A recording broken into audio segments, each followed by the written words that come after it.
ಆವರಣ. ರಾಜ್ಯದೆಲ್ಲೆಡೆ ಮುಂಗಾರು ಅಬ್ಬರಿಸುತ್ತಿರುವ ಪರಿಣಾಮ ಪ್ರಕೃತಿ ಹಚ್ಚ ಹಸುರಿನಿಂದ ಕಂಗೊಳಿಸುತ್ತಿದೆ. ಅದರಲ್ಲೂ ಕಾಫಿ ನಾಡಿನ ಗಿರಿಶಿಖರಗಳು ಪ್ರಕೃತಿ ಸೊಬಗಿನಿಂದ ಮೈದುಂಬಿ ಪ್ರವಾಸಿಗರನ್ನು ತನ್ನತ್ತ ಆಕರ್ಷಿಸುತ್ತಿದೆ.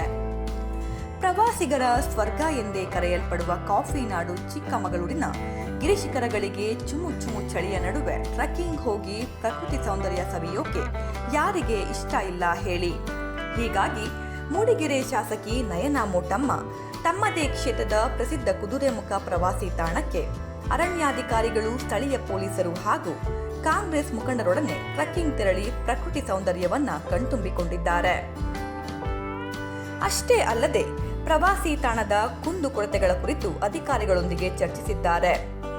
ಈ ಬಾರಿ ಮುಂಗಾರು ಉತ್ತಮ ಪ್ರಾರಂಭ ಪಡೆದುಕೊಂಡಿದ್ದು, ಹೀಗೆ ಮುಂದುವರೆದರೆ ಜಿಲ್ಲೆಯ ಜಲಪಾತಗಳು, ಹಳ್ಳ ಕೊಳ್ಳಗಳು ಜೀವಕಳೆಯನ್ನ ಪಡೆದು ಪ್ರಕೃತಿ ಸೌಂದರ್ಯವನ್ನ ಮತ್ತಷ್ಟು ಇಮ್ಮಡಿಗೊಳಿಸಲಿದೆ.